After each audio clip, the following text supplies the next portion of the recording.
Assalamualaikum warahmatullahi wabarakatuh. Halo guys. Kenalkan, nama saya Afrizal Dwi Syahputra. Arti dari nama saya adalah tahu mana yang baik dan mana yang buruk. Saya berasal dari Provinsi Sumatera Utara, tepatnya di Kabupaten Padang Lawas, Kecamatan Utaraja Tinggi. Dan yang paling tepatnya adalah di Desa Pirtrantosa 4. Yang saya sukai dari tempat tinggal saya yaitu adalah tempat wisatanya. Tempat wisata di daerah saya, pemandangannya sangatlah indah. Hobi saya adalah bermain gitar dan memancing. Tujuan saya mengambil jurusan ilmu komunikasi ini adalah untuk melatih public speaking saya, dan saya juga ada sedikit minat di bidang broadcasting. Tetapi ya itu guys, saya tidak tahu juga bahwasanya tahun ajaran kali ini fokus broadcasting atau segala fokus tidak diadakan lagi. Pengalaman paling berkesan di hidup saya adalah saya pernah mengikuti lomba MTQ. Walaupun saya tidak menang, tapi menurut saya pengalaman saya yang paling berkesan adalah saya yang bukan dari anak pesantren atau dari hanya sekolah-sekolah biasa yang hanya mengikuti madrasah, tetapi saya bisa ikut lomba dalam kegiatan MTQ. Itu adalah pengalaman berkesan dalam hidup saya. Saya juga pernah menjadi anggota OSIS di SMK saya. Saya berperan menjadi ketua seksi dokumentasi pada saat saya berada di kelas 2 sampai kelas 3 saat saya di SMK. Tujuan saya mengikuti mata kuliah Public Relation adalah saya ingin berbicara lebih jelas dan saya ingin memperbaiki pola bicara saya. Harapan saya terhadap pembelajaran ini, semoga saya bisa lebih baik lagi untuk kedepannya dan saya bisa lebih berpikir secara kritis. Yang ingin saya capai selama kuliah adalah saya ingin lulus tepat waktu dan saya ingin mendapatkan nilai cum. Dan setelah lulus saya ingin mendapatkan kerja yang layak supaya saya dapat membahagiakan kedua orang tua saya. Kemudian ada 3 hal yang menjadi kelebihan dari diri saya. Yang pertama yaitu saya orangnya tidak mudah sakit hati. Apabila ada seseorang yang mengkritik atau mengejek saya lebih menjadikannya itu sebagai motivasi, bukan menjadi bahan sakit hati saya. Kemudian kelebihan saya yang kedua adalah saya sangat mudah beradaptasi terhadap orang-orang yang baru, sehingga itu membuat saya menjadi mudah untuk mencari teman dan mendapatkan banyak sekali teman. Kemudian kelebihan saya yang ketiga adalah alhamdulillah saya bisa tetap teguh terhadap satu pendirian saya dan saya tidak mudah untuk terbawa arus oleh teman-teman saya. Kemudian dalam situasi apa saya merasa yakin dan merasa percaya diri. Saya sangat merasa yakin dan percaya diri apabila saya sedang berada di dalam passion saya. Contohnya yaitu apabila saya sedang mungkin mengambil dokumentasi pada sebuah acara, walaupun saya sedikit punya rasa malu ketika tampil di depan banyak orang, tetapi pada saat saya sedang mengambil sebuah foto atau dokumentasi, pasti saya merasa percaya diri terhadap diri saya. Saya juga tidak tahu mengapa bisa seperti itu. Mungkin ada juga beberapa keterampilan yang saya kuasai, yaitu saya bisa mengambil foto atau dokumentasi dan serta saya juga bisa mengedit foto dan video tersebut.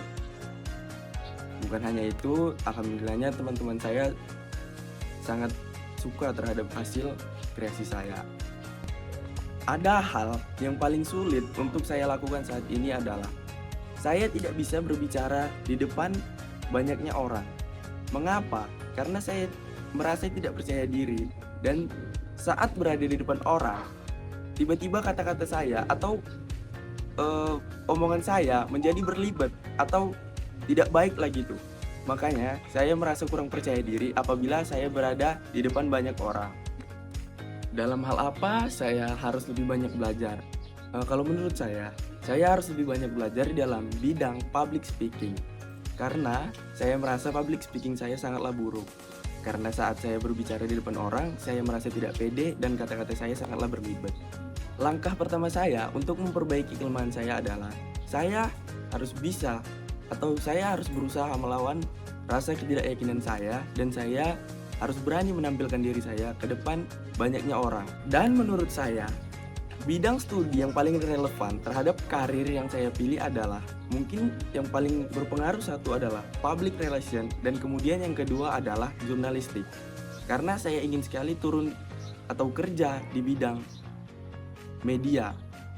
Ya, karena kita tahu sendiri kan di media itu memerlukan satu public speaking, kemudian yang kedua adalah dokumentasi dan dokumentasi itu berkaitan dengan jurnalistik.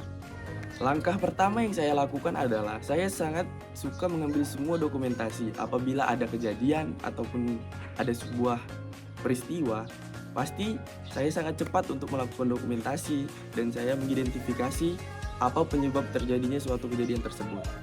Cara saya untuk memanfaatkan internet dan buku dalam belajar hal baru ialah saya suka membaca buku dan saya suka mencari tahu hal-hal apa yang belum saya ketahui di internet.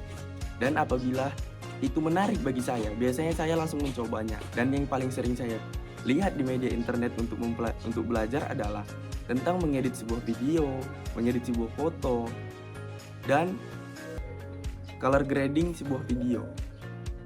Biasanya saya langsung mencoba hal tersebut apabila saya sangat tertarik pada hal tersebut. Yang menjadi motivasi saya untuk mengembangkan potensi diri saya adalah abang sepupu saya. Abang sepupu saya berasal dari hobi yang mengedit video, mengedit foto, kemudian dia bisa menghasilkan banyak hal dari hal tersebut. Dan saya ingin juga seperti dia, bahwasanya hobi juga bisa dibayar. Dan semua cita-cita orang adalah hobi yang dibayar.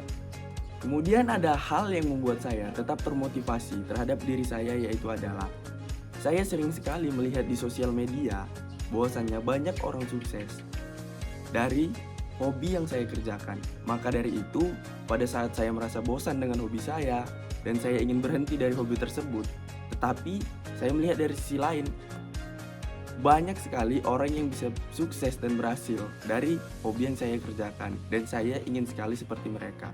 Cara saya untuk memotivasi diri saya sendiri pada saat saya merasa gagal dan saya merasa tidak berhasil, yaitu dengan cara saya melihat sosial media dan saya melihat panutan-panutan saya atau kalau bisa dibilang orang yang saya gemari untuk membuat saya tetap merasa yakin dan ingin belajar bahwasanya saya juga bisa seperti dia. Tokoh inspiratif saya adalah dia bernama Sofar Sabi. Dia adalah seorang konten kreator TikTok yang awalnya hanya berasalkan dari hobi dan dari device yang tidak mumpuni. Kemudian dia bisa menjadi sukses dan menghasilkan banyak uang atau banyak pencapaian dari hobi dia tersebut. Cara saya untuk mengatur timer antara belajar, organisasi, dan waktu pribadi saya. Biasanya saat belajar itu saya mengikuti jadwal pada perkuliahan. Dan mungkin di rumah saya hanya membaca-baca sedikit materi yang diberikan oleh bapak dan ibu dosen saja. Kemudian, cara membagi waktu saya kepada organisasi. Saya tidak akan pernah menggunakan jam belajar atau jam perkuliahan untuk mengikuti organisasi. Lebih baik saya izin organisasi daripada saya meninggalkan jam pelajaran saya pada saat ada masuk mata kuliah di perkuliahan. Dan saya menggunakan waktu pribadi saya untuk bermain dan menjalankan hobi saya itu lebih sering pada saat malam hari. Karena pada saat malam hari saya merasa lebih free gitu, tidak ada kegiatan yang lain. Kemudian ada juga kebiasaan buruk saya yang sering saya lakukan sehingga aktivitas saya merasa terhambat, yaitu saya sering sekali scroll TikTok atau sosial media dengan cara yang lama sampai saya lupa waktu. Itu sangat menghambat aktivitas saya yang harusnya saya bisa belajar atau saya bisa bermain dan saya bisa mengembangkan hobi saya. Tetapi karena saya lalai dan saya sudah terlalu seru scroll TikTok, itu membuat saya sangat terhambat dalam pembagian waktu.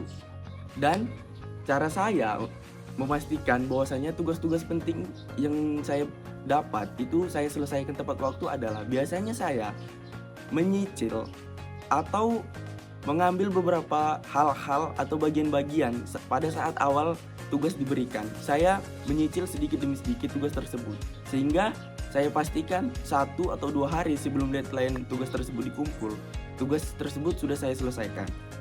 Kemudian pada saat saya mendapatkan kegagalan, apa yang membuat saya termotivasi untuk bangkit kembali? Saya sangat yakin bahwasanya diri saya itu bisa. Dan dengan cara ini, saya tidak boleh menyerah. Seberat apapun kegagalan atau kesalahan yang saya lakukan, saya tidak akan ingin menyerah sampai apa yang saya inginkan itu tercapai. Karena saya orangnya teguh pada satu pendirian saya. Apa yang saya inginkan harus saya dapatkan walaupun waktunya sedikit lama. Dan terakhir kali saya merasa bangga terhadap diri saya yaitu mungkin pada saat saya kelas 2 atau kelas 3 SMK, yang dimana saya merasa dipercaya menjadi ketua seksi dokumentasi OSIS pada saat saya berada di SMK. Itu diri saya merasa sangat bangga dan saya merasa sangat senang karena saya bisa dipercaya. Padahal banyak sekali siswa-siswa yang lain yang mungkin skillnya jauh di atas saya, tetapi guru banyak yang memilih saya untuk menjadi seksi dokumentasi OSIS tersebut. Dan saya sangat merasa bangga pada saat itu. Cara saya untuk mengukur diri saya, apakah sudah berkembang atau masih berada di tempat yang sama. Kalau saya merasa diri saya itu sudah mulai sedikit berkembang, contohnya saya sudah berani atau sudah bisa lah sedikit-sedikit berbicara di depan umum atau di depan banyaknya orang. Karena pada dasarnya atau pada awalnya saya sama sekali tidak berani atau tidak bisa untuk berbicara di depan orang banyak. Cara saya untuk mengelola emosi saya pada saat terjadi konflik pada teman atau pada siapapun, cara saya mungkin berbeda dari orang-orang lain. Cara saya itu, saya lebih memilih diam dan saya memilih pergi dari hadapan orang yang membuat saya emosi. Karena menurut saya itu adalah lebih baik daripada saya terpancing oleh omongan orang tersebut. Cara saya untuk menjaga atau menjalin hubungan baik terhadap teman kerja ataupun keluarga. Cara saya yaitu selalu berkomunikasi walaupun tidak secara langsung. Saya sering juga berkomunikasi melalui media seperti handphone, melalui messenger ataupun Instagram. Hal itu saya lakukan supaya saya dengan rekan saya, dengan keluarga saya tidak terjadi putus hubungan dan tidak ada terjadi permasalahan. Saya sangat terbuka terhadap kritik dan saran yang diberikan oleh orang. Karena setiap kritik dan saran dari kesalahan saya, yang terutama kritik, pasti saya akan menjadikannya itu adalah motivasi bagi saya. Karena saya akan memperbaiki kesalahan saya yang sudah diberitahukan oleh orang lain kepada saya. Peluang terbaru yang saya manfaatkan untuk mengembangkan diri saya yaitu apabila ada kegiatan baik di luar kampus ataupun di dalam kampus yang memerlukan diri saya, pasti saya selalu akan hadir dan saya akan turut serta untuk ikut dalam kegiatan tersebut supaya saya bisa mengembangkan diri saya di dalam kegiatan tersebut. Dan saya bisa lebih berani untuk bertemu dengan orang-orang banyak. Saya pernah melewatkan sebuah kesempatan yang lumayan berharga lah menurut saya, yaitu adalah saya diajak oleh abang saya untuk ikut dalam kerjanya, yaitu mengambil foto atau mengambil video lah, membantu pekerjaan dia. Karena saya sudah bilang bahwasanya saya hobi dalam hal tersebut, tapi saya menolaknya karena saya merasa saya kurang bisa. Padahal apabila saya ikut dengan abang saya tersebut, pasti abang saya akan mengajari saya dari yang awalnya merasa kurang bisa sampai saya menjadi bisa. Mungkin hanya itu saja yang bisa saya jawab dan saya jelaskan dalam pertanyaan-pertanyaan UAS mata kuliah Public Relation. Apabila ada kesalahan kata saya dan apabila ada kata-kata saya yang kurang sopan, saya mohon maaf terhadap ibu. Saya akhiri tugas video saya. Wassalamualaikum warahmatullahi wabarakatuh. See you the next video.